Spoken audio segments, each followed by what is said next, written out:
The poor should be just fine with standing, shouldn't they? In that case, I'll be on my way home. My name is Sophia. After losing my husband to illness early on, my daughter Emily and I have been supporting each other. I've worked hard to raise Emily. I think that might have made her feel lonely at times. However, Emily has been fortunate enough to find a wonderful young man, Jack Taylor, and they are now in a relationship. Their decision to start living together led me to expand my professional horizons, and now I work in various places. Ah, hello Emily? It's Mom. How are you doing? Yeah. I'm good. Jack's fine too. That's great to hear. Oh, by the way, I was on a business trip recently and I'd like to drop by with some souvenirs. Will you be home this weekend? Thanks. But the weekend? It might be difficult. Can I come by on a weekday evening instead? I felt a bit uneasy with Emily's hesitance. But I didn't delve deeper, assuming she might just be busy. Little did I know, I would later regret not being more attentive at this moment. We agreed to meet the following Wednesday, and I suggested we all have dinner together, including Jack, which they happily accepted. It had been a while since I last saw Emily due to my frequent business trips. I eagerly awaited Wednesday, looking forward to seeing Emily and Jack. And then came the promised Wednesday night. Mom. I'm home. Good evening.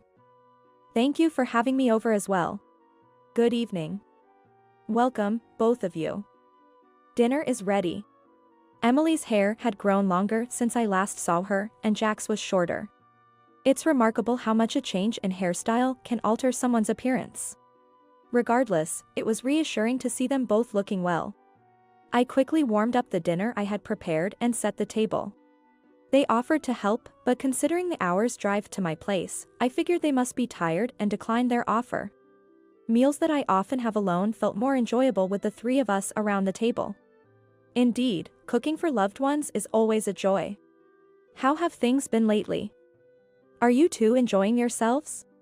When I asked, they exchanged glances and smiled. Yeah. Every day is fun. Yes. I might be spoiling Emily a bit, but we're having a great time together. Their cheerful responses were very reassuring. Seeing my child happy always puts my mind at ease.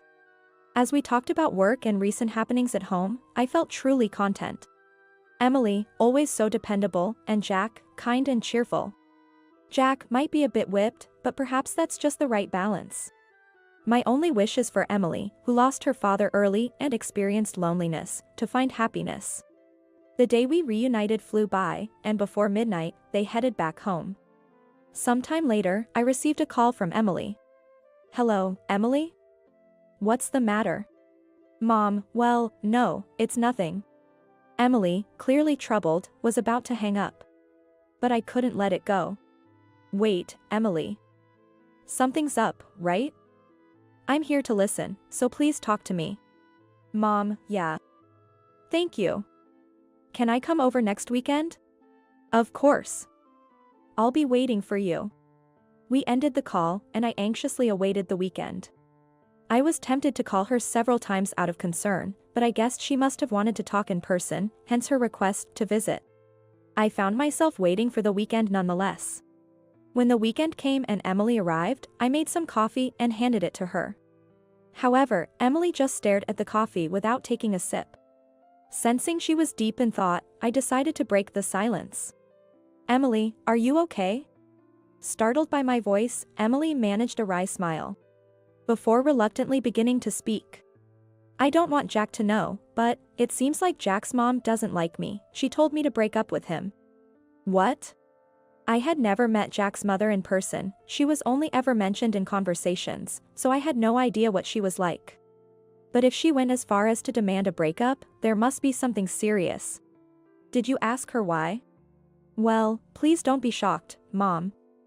It seems she had an issue with us being a single-parent family after I mentioned it. Is that really the reason? She said, a girl raised in a single-parent household can only do so much. I can't let you be with Jack. How could there be such an unreasonable reason? How could someone hurt Emily and demand a breakup for such a cause? I was completely unable to comprehend it. So, even in this day and age, there are still people who hold such prejudices. It seems so. I told her that my dad passed away from an illness, but she still said it doesn't change the fact that we're a single-parent family. Seeing Emily force a laugh despite clearly feeling down hurt me deeply. Emily and I had gone through tough times after losing her father, my husband. We overcame those times, and there's absolutely nothing to be ashamed of. I wanted to help in any way possible, but I wondered if there was any solution. Anne. I didn't want to bring it up like this, but Jack proposed to me recently. Oh, really? That's wonderful. I was, of course, thrilled. But considering Jack's mom, I'm torn about what to do. I see. Yes, she will be your mother-in-law if you get married. I would naturally be delighted about Emily and Jack's marriage. However, given Emily's situation, I could understand her dilemma. Continuing the conversation, I learned that Jack's mom typically visits on weekends and seems to be kind when Jack is around. But her demeanor reportedly changes entirely when Jack is away for work on weekends. Sensing there was more to the story, I encouraged Emily to share everything, and she did so with a sigh. What Emily revealed next was shocking and could only be described as harassment. She told me that Jack's mom had thrown away the food Emily made, criticized her cleaning and laundry methods, and even said that Emily shouldn't burden Jack with living expenses, despite them not being married. Despite Emily working and sharing the financial responsibilities with Jack, it seemed Jack's mom wouldn't understand. That's terrible. I don't want to speak ill of Jack's mom, but, well, I'm not the best cook, and with working, I can't keep the house perfect. Maybe it's my fault. Haha. Emily's forced laughter was tinged with tears. I felt anger bubbling up but managed to restrain it. I suggested talking to Jack about it, but she refused, not wanting to worry him. After talking for a while longer, Emily said she felt relieved to have shared her troubles and mentioned she was heading home. I decided to give her something. Here, take this with you, just in case. Is this a voice recorder? I explained it was to keep evidence, just in case. It's better not to need it, but having proof in a dire situation is crucial. I often carry a voice recorder for work. So I handed one to Emily. Emily understood and agreed, placing the voice recorder in her bag. If anything happens, make sure to contact me again. Yeah, thank you, Mom. Emily said. And then she left. After a while, Emily contacted me, asking if it would be okay for her to come over with Jack. Apparently because they had decided to get married. Later, Jack and Emily came to my house dressed in suits, and seeing Jack so nervously stiff made me laugh. I served the cake and coffee I had prepared, and as we sat around the table, Jack stood up and stutteringly shared the news of their engagement. Emily and I couldn't help but laugh together, and seeing us, Jack finally relaxed and joined in the laughter. We then discussed their future plans. First, they wanted to set a date for a meeting between both families, and then start planning the wedding. The mention of meeting the families made me glance at Emily, who gave a wry smile, indicating some trouble. From Jack's demeanor, it was clear he was still unaware of his mother's objections, as he seemed genuinely happy discussing the plans. I expressed my willingness to help in any way I could, and both Jack and Emily thanked me, looking relieved. Sometime later, Emily called, possibly to discuss the meeting between the families. Answering the phone, I could sense something was off by her lack of energy. So I asked about the situation. Emily, what's wrong? You don't sound like yourself. Mom, this is hard to say, but the meeting with the families might not happen. Did something happen? I asked. Slightly taken aback but recalling Emily's previous mentions of Jack's mother, suspecting she might be the cause. Are Jack's parents opposed to the marriage? It seems so. Haha. Emily's hollow laughter was evident even over the phone. It seems they have a significant issue with Emily. Likely related to her coming from a single-parent household, as indicated by previous discussions. Did you ask the exact reason? Yes, it's because we're from a single-parent family. So, as I thought. It was hard to understand the disdain towards single-parents' families. When I asked if the marriage was off, Emily explained that after learning the reason for canceling the meeting, Jack became furious and declared he'd sever ties if they continued to harbor such prejudices. His parents, taken aback, agreed to the marriage but refused to have the meeting. Emily said it was the first time she saw Jack that angry and had to calm him down. After going home that day, they talked it over, and with Jack's continuous apologies, they decided to forego the family meeting. "I'm sorry, Mom. With the opposition, maybe we should reconsider the timing of the marriage." "Don't be silly. Don't worry about the meeting. What matters most is how you and Jack feel about each other. You're both adults." I shared my thoughts, feeling sorry for Emily but reassured knowing Jack was on her side. Jack said the same thing. He can't comprehend his parents' stance. "After all, it's our decision to get married, right?" Hearing this made me glad that Emily had someone like Jack by her side. They decided to proceed with the wedding so I would formally greet Jack's parents at the event. Honestly, I'm worried about Emily's life after marriage, but since she's an adult, I try to refrain from interfering as much as possible. Afterwards, it was nice to hear her happily talk about their honeymoon plans and how they're visiting various wedding venues, finding all of them so appealing that they're having a hard time deciding.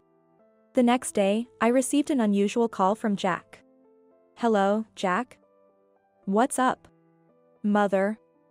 I believe Emily must have told you about the recent situation." "Yes, I heard. It must have been tough. I'm truly sorry. I had no idea my parents harbored such prejudices." Jack seems to be quite shocked by this incident. He probably never imagined such remarks could come from his own parents. As a parent myself, it's infuriating to think about saying such things to a child. Jack, who called to apologize for hurting Emily, is clearly very concerned about her. And he kept apologizing to me, expressing his regrets. "There's no need for you to apologize. I'm truly grateful that Emily has someone like you who always puts her first," I reassured him. When I said this, his voice trembled as he thanked me. I understand that changing ingrained prejudices is difficult. That's why I told him not to worry about it and instead focus on proving those prejudices wrong by being a happy couple, making his parents regret their initial disapproval in a good way. After our conversation, I started thinking about what I could do for them, and decided to prepare a surprise gift. Time passed, and the wedding day finally arrived. Despite some minor issues along the way, it seemed Jack had been a solid support for Emily, and we were about to celebrate their big day. I pulled out an album from the closet, looking through photos of Emily as a baby, with her father holding her, then her kindergarten pictures, and the ones taken after we became just the two of us. Remembering those times brought tears to my eyes. Our Emily is getting married tomorrow. She's found a wonderful person, somewhat reminiscent of you. Please watch over their wedding and ensure it goes smoothly. I spoke to my husband in heaven. Though I received no reply, I felt as if he was smiling back. On the awaited day of the wedding, I left my house, feeling unexpectedly nervous even though I wasn't the one getting married, which made me chuckle to myself. Arriving at the venue, I went to see Emily, who seemed to be in the midst of preparations. When she turned to me, I expected to see a smile, but her face was pale. "What's wrong? You're as pale as a ghost." "Yeah, just too nervous." "Am I going to be okay?" She stammered, apparently overwhelmed by her nerves. Relieved, I gently caressed her back. "Don't worry. Your dad and I are both watching over you, and above all, you have the husband you chose right beside you." After hearing this, Emily took a deep breath and seemed to calm down a bit. She thanked me and asked the staff to proceed with the preparations. Watching her, I too realized that the moment was truly upon us. Then, I decided it was time to greet Jack's parents. Upon arriving at Jack's dressing room, I found only Jack and some staff members. It seemed his parents had left a short while ago. I approached Jack to speak with him. "Hi, Jack. The big day is finally here," I said. Turning to me, his face was as pale as Emily's, a clear sign of his nerves. He exclaimed, causing me to laugh, which seemed to fluster him even more. "I'm sorry. I didn't expect to be this nervous." "Haha. Don't worry, it's quite endearing to see you both like this," I reassured him. "I'm sorry. What are you apologizing for?" I found myself reminiscing about my own wedding.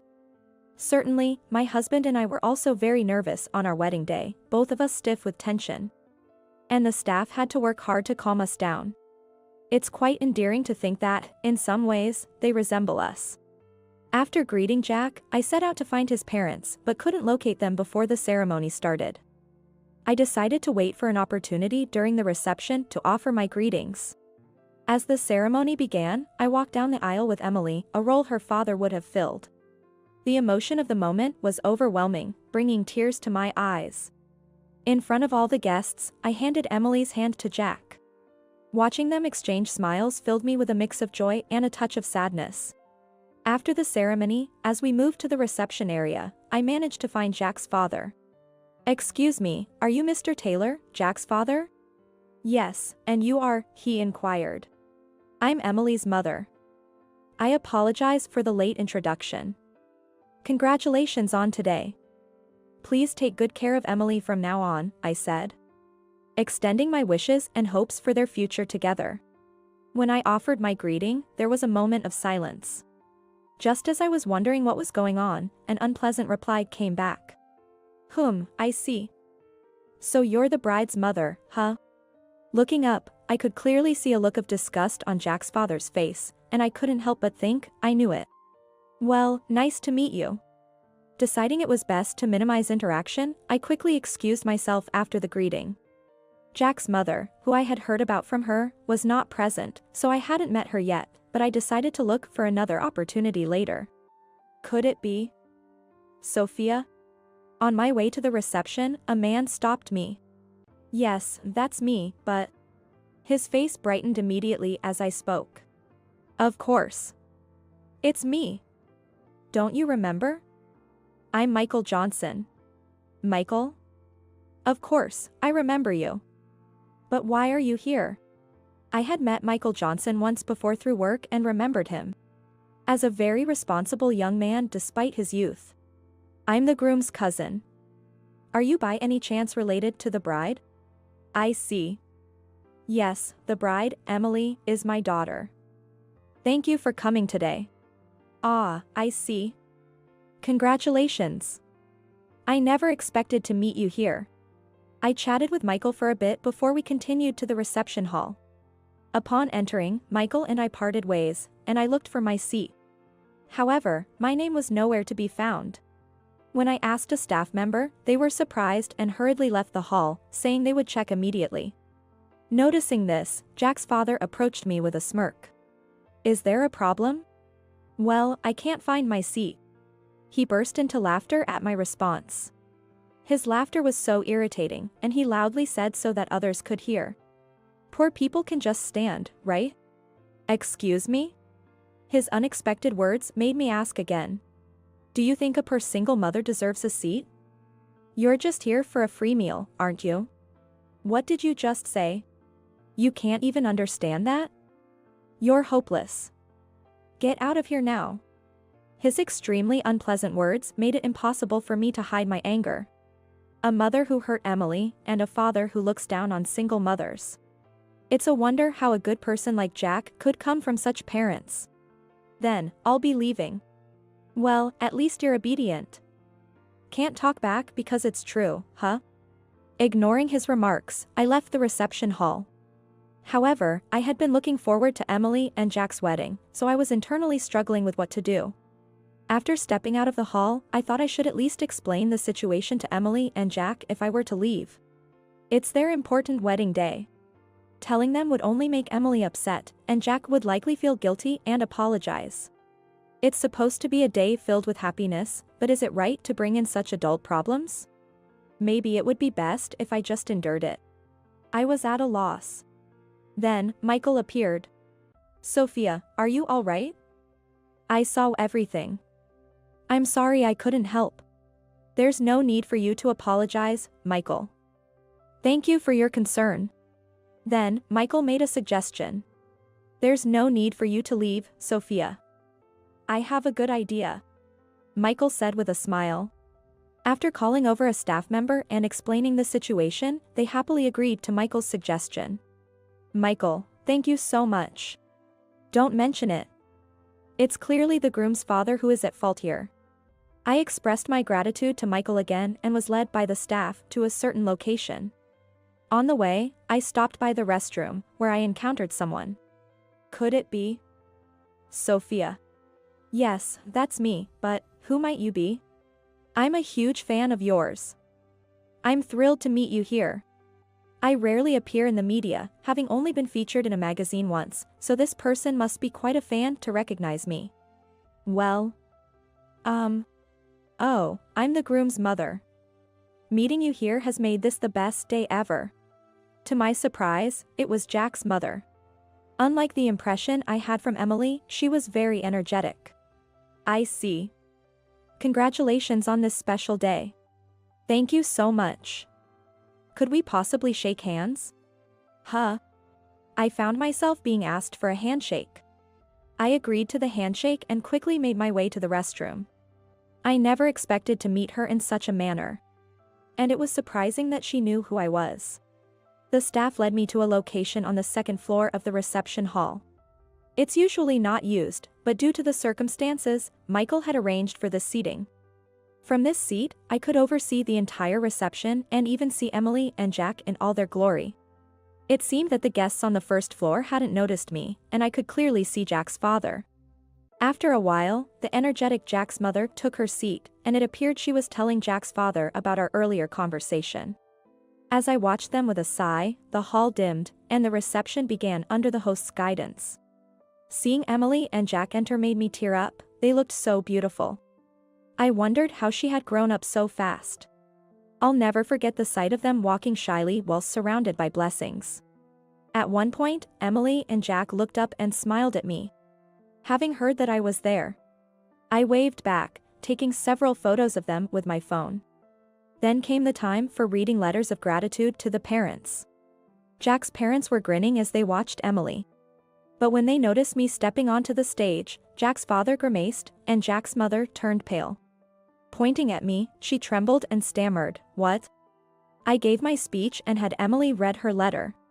By the end, Emily, Jack, and I were all in tears. We received a round of applause, and after receiving a letter and bouquet from Emily, I stepped down from the stage. Back in my second floor seat, I could see Jack's father and mother whispering to each other. Probably about me. Looking over at Michael, he nodded and gave me a thumbs up. I couldn't help but chuckle at that. I made a mental note to thank Michael properly someday. After the reception, when I went to see Jack's parents were there. I coldly asked, "Do you need something from Emily?" "No, it's not that. We wanted to speak with you." "What are you going to talk about?" "See. This is the kind of person she is. Why should I have to apologize?" "You. This lady is someone significant. Please, I'm begging you, apologize." "No, an apology is not necessary. Besides, what exactly are you apologizing for?" As I pushed back, Jack's mother, pale-faced, hurriedly apologized. "My husband was extremely rude to you. I am terribly sorry. Please forgive us." "What rudeness are you referring to?" "The comments about you being poor and deserving only standing." "I'm truly sorry." Jack's mother seemed to be apologizing for her husband's behavior, but that wasn't what mattered to me. "I can't believe you are Emily's mother. If we had known, this never would have happened. Who I am shouldn't matter, should it?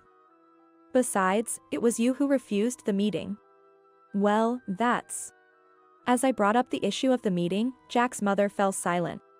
She seemed to be apologizing only for her husband's actions, but as far as I was concerned, she was no different. I didn't have a good impression of them. They continued to make excuses, claiming they would have been happy to meet if they had known it was me. And blaming Emily for not informing them in advance, insisting that they were not at fault for refusing the meeting. However, I made it clear that one of the main points of a meeting is to get to know the other person. And they had prejudged everything based on our family situation. Once again, I realized we had irreconcilably different values. Perhaps upset by my rebuttal, Jack's father spoke up next. "You may be famous, but you don't look it. Are you sure it's not a case of mistaken identity? Besides, you're just a poor single mother." "Oh, and what might that mean?" That's when Michael intervened in our conversation. Jack's father was shocked to see Michael. Mr. Smith, the vice president. Indeed, Michael appeared to be the vice president of the company where Jack's father worked. The current president is Michael's father, who seems to be preparing to hand over the company to him. Although Michael is Jack's cousin, his father took his wife's surname. Who exactly are you referring to as a poor single mother? Well, this person here. Really? You mean Sophia? If so, that would be quite serious, wouldn't it?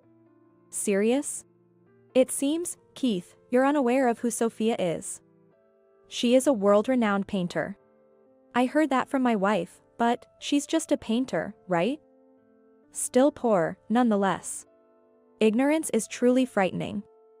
Sophia's paintings sell for millions at the lowest. What? Jack's father was dumbfounded.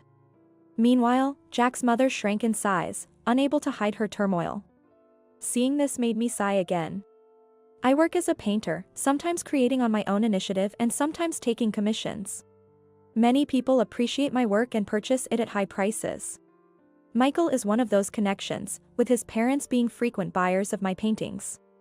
He acts as a liaison for me, communicating with my manager, and we've met once in this capacity. You're kidding. Ask my parents. They've bought them, after all. The highest price was $1 million. $1 million. That time was quite something. There was a bidding war over one of Sophia's works. But my parents really wanted it. So we ended up going to auction and winning. The passion was incredible. He looked at me with a laugh as he said this. I thanked him for that time, and he insisted on thanking me again in return. Looking over at Jack's parents, both were pale and looking down. Disrespecting Sophia like that would surely sadden my parents. As Michael said that, Jack's father suddenly looked up, breaking into a cold sweat. Please, not that. I'll apologize, he pleaded with Michael. Michael looked disgusted by his behavior and suggested he was apologizing to the wrong person. Prompted by Michael, Jack's father reluctantly turned to me and began to apologize. Though it was clear he lacked sincerity, likely due to his pride. He probably didn't understand what upset me the most. Do you even understand what I'm most angry about? What? It's because I looked down on you, right? It was clear he hadn't understood anything. I asked Jack's mother the same question, but she just looked confused. It's because you hurt someone very dear to me. Even then, they seemed clueless. Do they lack comprehension and learning abilities? It's because you hurt Emily. I couldn't help but raise my voice, feeling angrier than I had in a long time. Although they seemed to understand after I spelled it out, their pride prevented them from apologizing directly to Emily. They tried to shift the blame onto Emily, saying, Emily had her faults, we thought she was poor because we saw her being frugal. Assuming it was because she's from a single-parent family, Emily should have been the one to explain to us. It was clear they were attempting to shift the responsibility onto Emily. Michael was appalled by their justification, and Emily looked down, disheartened. Seeing Emily upset nearly brought me to boiling point, but then Jack stepped in. Emily, remember these people well. Jack stood by her side and put his arm around her. Let's make sure we don't become a couple like this. Jack had been listening and was visibly angry. His actions calmed my anger a bit. How dare you speak to your parents like that? That's right, Jack. Apologize. No way. If you're going to keep hurting the person I care about, I'd rather cut ties with you. What? Everyone present was shocked by Jack's statement, but inwardly, I was thinking, well done. Michael also looked smug. I appreciate what you've done for me, but I'm building a new family with Emily. That's my happiness, and if you're going to interfere, I'd rather not have anything to do with you. Emily seemed relieved by Jack's presence, her anxious expression gone. Knowing Jack had such a manly side made me even more supportive of them. Jack's words left his parents disheartened and silent. Look at the groom being so cool. Emily, I know he's like this, but please take care of him. Of course. And I should be saying that to you. What do you mean, like this? The tense atmosphere lightened a bit. I felt happy, knowing that they could overcome anything together without my intervention. Prejudice and arbitrariness lead to nothing good. As I addressed the disheartened couple, they flinched and turned to me. Being from a single-parent family doesn't mean one is poor, and being poor doesn't justify disdain. It's those with impoverished hearts who are truly impoverished. With that, they had nothing to say and left the room with frustration. As a parent myself, I was relieved not to share their values. I realized how much I owed to Emily for the person I am today and felt a renewed sense of gratitude towards her. A few days later, my manager contacted me, saying a man insisted on speaking with me, claiming to be related. Curious, I agreed to take the call. Hello? Hey. It's Jack's father. The call was from Jack's father. He had looked up my office contact information to get in touch with me. Ah, what can I do for you? Convince President, Mr. Smith. Confused, I asked for more details. It seemed that Michael had reported the wedding incident to his father, Mr. Smith, who was furious, saying he couldn't keep someone so lacking in common sense and manners at the company. Since my office had a contract with the company, they were considering action that might harm the company. So you're asking me to plead for leniency? Why should I? Company matters don't concern me. His usual condescending tone was as unpleasant as ever. A reminder that some people never change. We've been unable to contact Jack since the wedding, and we're in trouble. What goes around comes around. You brought this on yourselves. How dare you? It seemed Jack had cut ties with his parents after the wedding, as he had said he would, allowing Emily to live without anxiety. It was all their own doing, yet they were bothering me, which was extremely vexing. It's astonishing you've managed to get by in society with such an attitude. There's a limit to looking down on others. I have no obligation to listen to you, and it's not my problem if you're in trouble. Come on. I'm begging you here. You really don't understand, do you? Things will unfold as they should. I'm busy, so I'll be hanging up now. Goodbye. Wait. I ended the call and told my manager not to connect any more calls from them. Despite several attempts to contact me, my manager, who is more straightforward than I am, made sure they stopped. I reported the situation to Emily and Jack, advising them to be cautious. Afterwards, Jack's parents apparently showed up at his company, but were immediately dealt with by security. Jack had explained the situation, and his company was understanding, ensuring his parents wouldn't be connected if they returned. Michael later contacted me to apologize for involving me in the company matter. But I assured him it was already handled and that our contract would continue as usual. Jack's father was demoted but caused further trouble by disputing the decision, leading to his voluntary resignation. Ever since the wedding, there was tension between Jack's parents, leading to a divorce after Jack's father became unemployed. Jack's mother reached out to Jack asking for support but was ignored. Jack's father, due to his pride, struggled to find re-employment and was barely getting by with a part-time job. His mother, unable to find support from relatives due to the wedding incident, was living in a dilapidated apartment and working part-time. As a gift to the couple, I surprised them with a house. I remembered a house Emily and Jack once said they'd love to live in, so I had one built with a similar design. I chose a location near where they were living to ensure their lifestyle wouldn't change.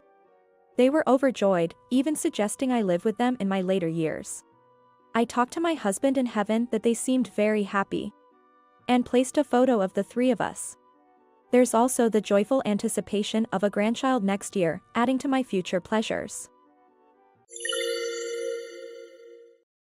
It seems my husband has been possessed by a demon.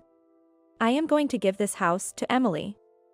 If you disagree, I will divorce you. He wants to give our house, which I bought, to our eldest son's wife. Old lady, get out early. The daughter-in-law has my husband on her side. I am changing it to my name. I can pay the $1,800 mortgage. Even our eldest son is on their side. Well, I have no lingering attachment to this filthy house anymore. Then I'll leave. You three can go to hell for all I care. Brace yourselves. I'm Margaret, 60 years old. I work in a senior position at a major company. I live with my husband, George, who is 2 years younger than me. Last year, we remodeled our house thinking about the future. Our house was built by my father and is quite old. Because of it, it was pretty run down, and we wanted to make it more comfortable for our approaching old age. But given our age, the mortgage was a bit high at $1,800. However, it wasn't an amount we couldn't pay, and since I'm in a senior position at a major company, we passed the mortgage assessment. George works as a manager at a small to medium-sized restaurant and earns less than me, so it was easier for me to get the mortgage. It's tough to keep paying with my income. It was originally your father's house, and now it's in your name. I'm sorry, but could you pay it all?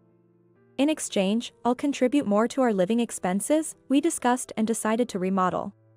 Our home, now beautiful and comfortable, is unrecognizable. Transforming the house I've lived in since childhood can make us continue living here. It is truly delightful. But I never imagined I'd be the one leaving. One day, my phone vibrated. I'm getting married. I was told this over the phone by my eldest son, Daniel. Daniel is 31 and works as a department manager at a major company.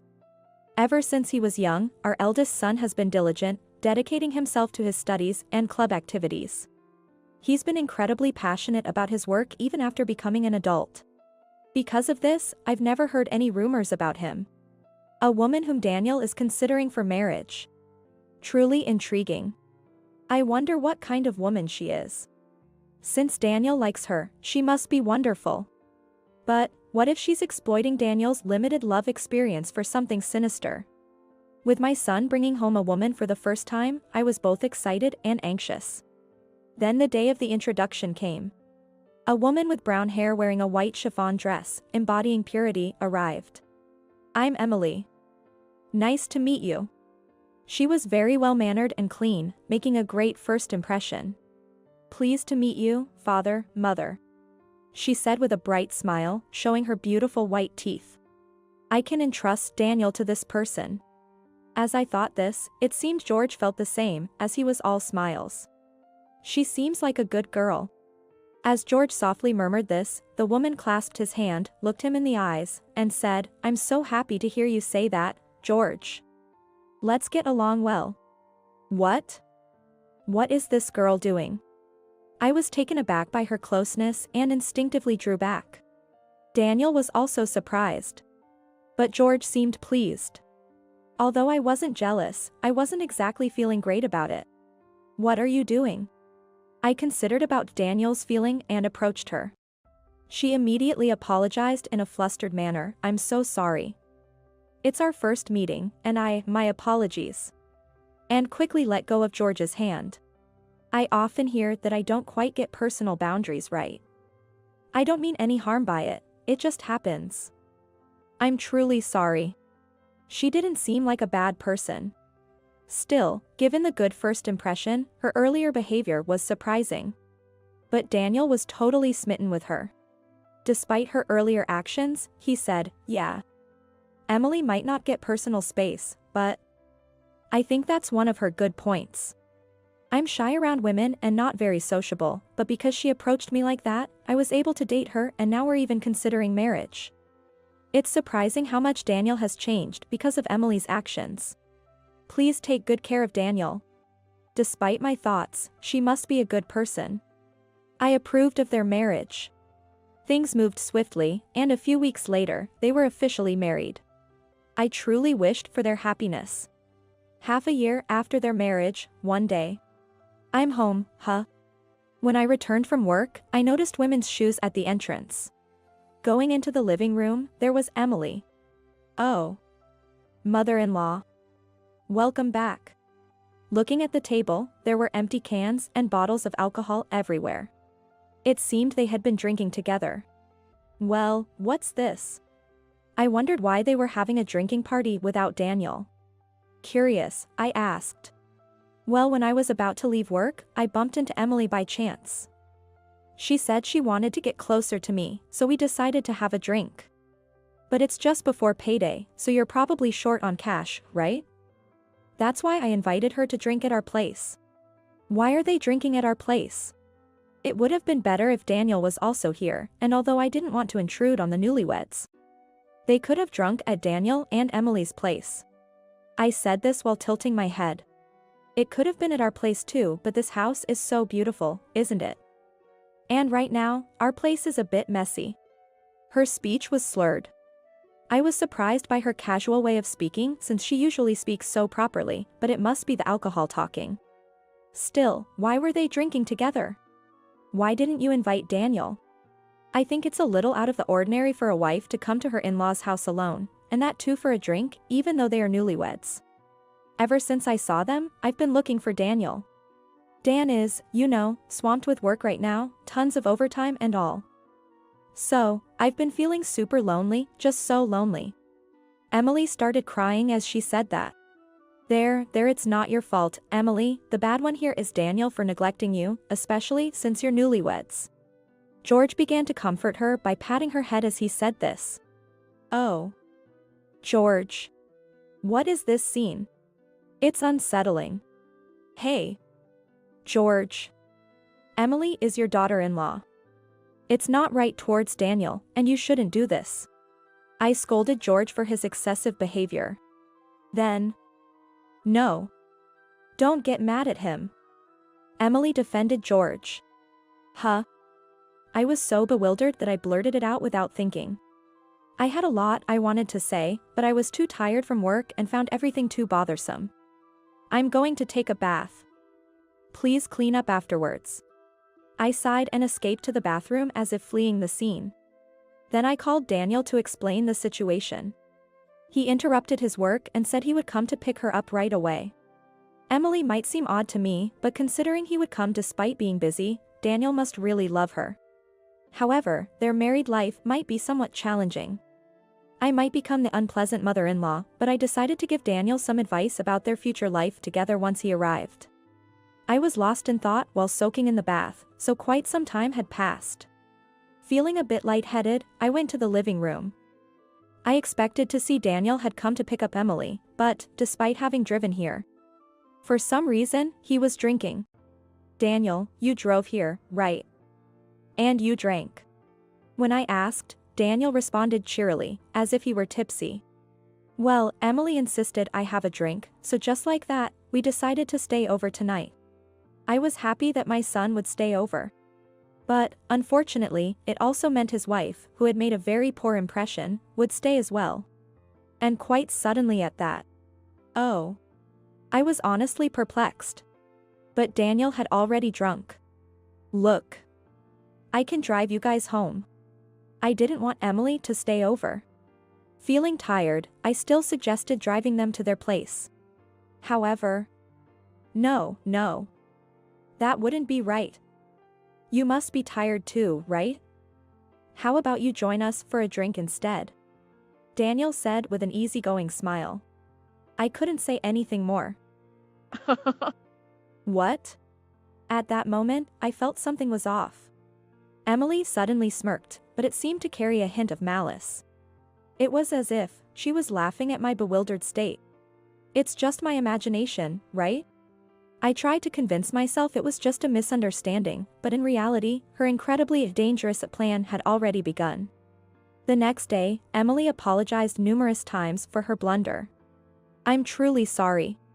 Saying that, she left, and I felt a wave of fatigue wash over me as I thought, it seems the storm has passed. Then, when I got home that day, Emily was there again. Daniel was nowhere in sight. I felt a sense of despair, but the situation seemed different from yesterday. I'm sorry for intruding again, but I just had to apologize. She said this and offered me some sweets. I got carried away too, my bad. George seemed repentant. Although I was upset, they seemed remorseful, so perhaps I should let it go this time. I forgave them. Thank you. And then, perhaps because she felt awkward about the whole situation, Emily stopped coming to our house. Honestly, I didn't really want to interact with her much either, so I was relieved by this outcome. Just a day when I thought everything was settling down. With a serious expression, George said to me, I need to talk to you. As I was sitting in the living room, Daniel and Emily arrived at our house. It's been a while. I greeted them, but for some reason, I was ignored. Maybe they didn't hear me. As I was pondering this, George suddenly shouted. I'm giving this house to Emily. If you object, we're getting a divorce. What? I was shocked. Giving the house to Emily. I couldn't make sense of it. As I stood there dumbfounded, Emily said, "Margaret, please leave." What? What's going on? I was confused. Wait a minute, giving the house to Emily, what's that about? When I confronted them, George responded. You've always been bullying Emily, haven't you? Such foolishness. Bullying. Absolutely baseless. That's impossible. But George wouldn't listen to my protests. Shut up. She told me so. She said she couldn't come to the house because of it and she cried about it. George continued to yell as Emily cried. Why is this happening?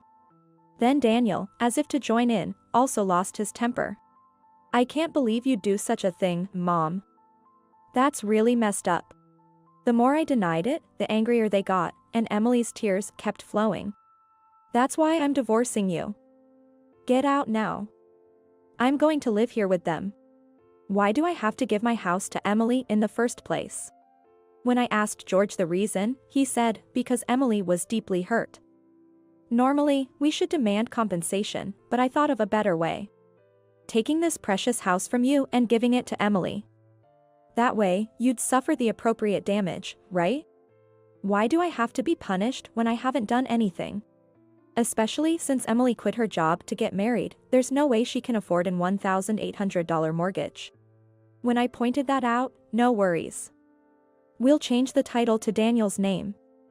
With Daniel's salary and employer. The title change should be a breeze. Even so, with a mortgage involved, a title change shouldn't be that simple. If it were that easy, anyone could buy a house. I doubt the bank will agree to that. George retorted, you work for a big company, but so does Daniel. It should be fine. Plus, I have a friend who works at the bank where you got your mortgage. I'll talk to him, so it should be okay. It's unclear where such confidence comes from. That's right.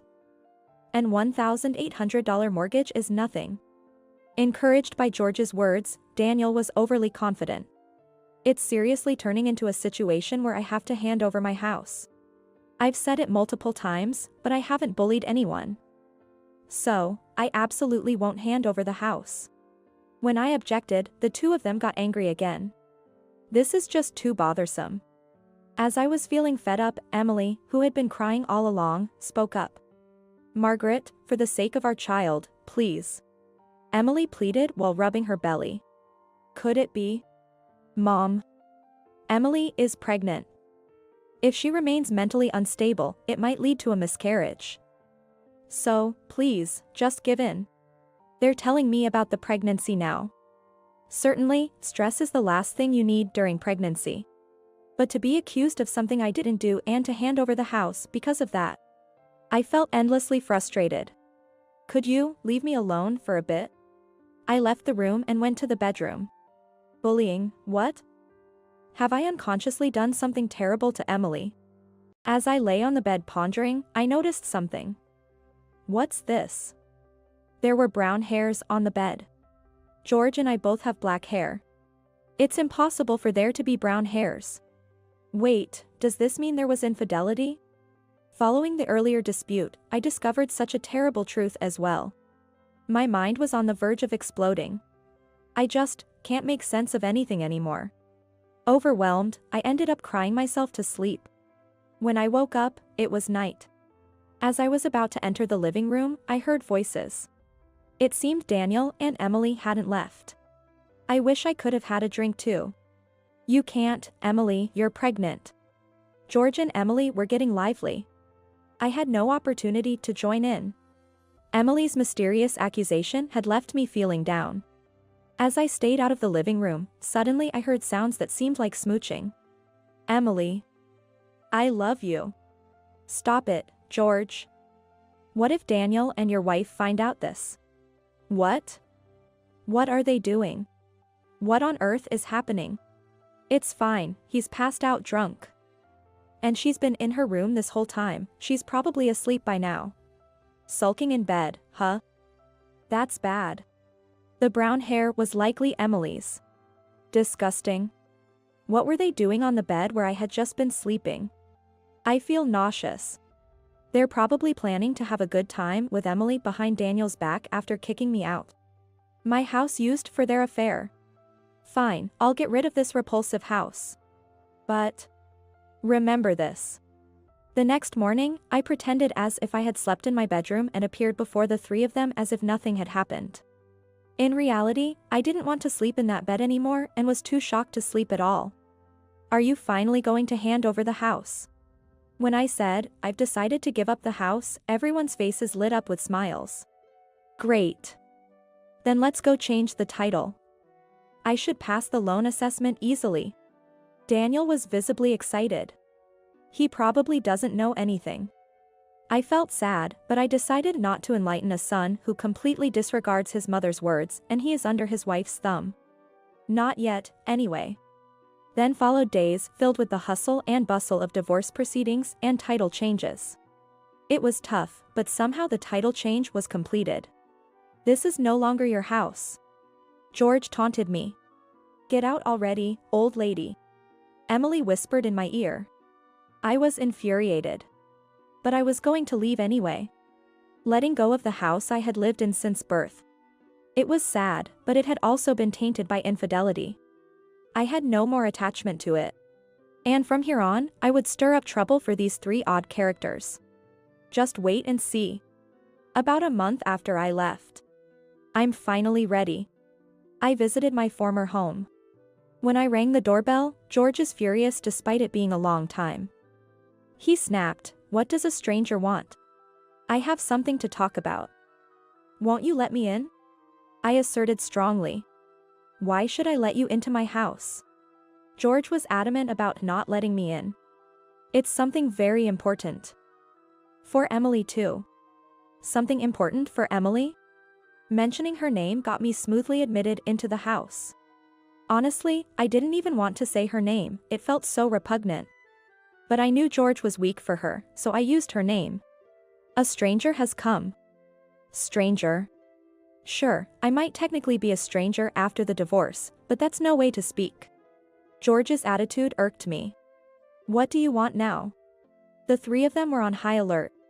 "I want you to see this." I laid out the photos. "Is this?" The photos showed George and her on a date. In fact, after the divorce, I had hired a detective to tail the two of them. As a result, I got photos of them dating. Wait a minute, what? Daniel was visibly shaken. Then George blurted out, "What's the big deal with these photos? We're just a close father-in-law and daughter-in-law, nothing more, nothing less." "Yeah. What's the point of taking such nonsensical photos?" The two of them insisted on their close relationship. "What about this, then?" I pulled out my phone and played an audio clip. "I really do love Emily. Shh. If you talk so loudly, Daniel and your mother-in-law will wake up." It was George and her voices, accompanied by disgusting sounds. What? I had actually recorded their exchange on the day I discovered their affair. It's not what it seems like. This is all a misunderstanding. George tried desperately to explain. What's the misunderstanding here? This is totally unacceptable. Naturally, Daniel was furious. She was looking down, defeated. Then, I added fuel to the fire. "Hey, not to be rude, but whose child is that really in your belly?" Daniel's face turned deathly pale in an instant. "No way, with my father. That's impossible. My father-in-law pulled out and she dug her own grave." "You admitted it. You just admitted it, didn't you?" The three of them screamed, and George and Daniel got into a scuffle. Ouch. It seems the fight caused her stomach to cramp, and the fight was paused. And then I quickly said, "I've been saying it all along, haven't I? I wasn't bullying Emily. Could it be that you lied to get rid of me, and you made Daniel believe you?" Daniel was taken aback.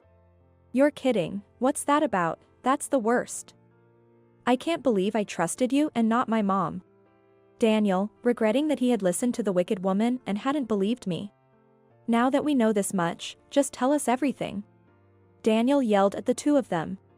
The two were reluctant to speak, but when the word "a trial" was mentioned, and he said, "Are we going to have to take this to court?" They finally started talking. It seems that at first, she really did love Daniel. But when she came to our house for a marriage greeting and saw our newly renovated, beautiful home, she wanted it for herself. My family home is pretty run down, and I envied such a beautiful house. The interior is quite nice too. She explained it in tears. She wanted the house so much that she planned to ingratiate herself with George on the day of their marriage introduction. So, she deliberately ambushed George on his way home from work and drank at home without inviting Daniel. It seems that during the months he didn't come home, George had been nurturing love with her and planning to oust me. If that was the case, you should have suggested living together from the start. When I said that, she remained silent for a moment before responding. The image of a mill didn't sit well with me. My mom and grandma at home were always fighting. My grandma used to pick on my mom. So I thought I didn't want to live with a MIL. The only way to live comfortably in a clean house was to ask my mother-in-law to leave. Indeed, with such an image, she wouldn't want to live with their mill. But to go as far as taking someone's husband. However, what did George think of this reality? I knew I was being used. But, when I came to greet her, and she held my hand and smiled at me, I was all ready. Despite knowing he was being used, George fell in love and chose to do such a thing to keep her by his side, abandoning me. You guys are the worst. When Daniel said that, the two of them just hung their heads and cried. Afterward, Daniel naturally went through with the divorce. When he had the child's DNA checked just to be sure, it turned out to be George's child. I won't be paying child support, Daniel said as he demanded alimony from the two of them. Of course, same here. To think I'd have to demand alimony from my own father. As Daniel lamented, I patted his head. We were driven mad by a foolish woman. But more than us, her life would be thrown into chaos, something she would regret forever. And my premonition came true. 2 years have passed since then. She decided to remarry George and stay together without getting a divorce. This decision was supposedly made for the sake of their child. To work, she enrolled her child in daycare. Grandpa? I mean, Daddy came to pick you up today, huh? It seems she is being judged by the other moms at the daycare. While the children seem to be having fun together, she's filled with sadness because she hasn't been able to make any mom friends. Furthermore, when she explained to her parents about the divorce and remarrying George, they were furious, directing their anger towards George. Now, they are estranged. It's all a result of her own actions. By the way, Daniel is now living alone in that house. I wanted to sell it, but that would have been too cruel to Mom. After all, this is the house where Mom has lived her entire life, right? A house filled with so many memories. I can't sell it. Even though I said it was creepy and he could sell it, he's filled with too much guilt to go through with it. Perhaps because I said too often that house is creepy. He had the house cleaned and threw out all of George and her belongings. Daniel, who went to such lengths, said, even though it was because of that woman, I did something terrible to Mom. You might not forgive me, but please, see me or come to the house on a whim and let me show my filial piety. He even gave me a luxury hotel voucher as a present. Daniel is truly repentant. I can't forgive him yet, but I'm willing to try to return to our original parent-child relationship.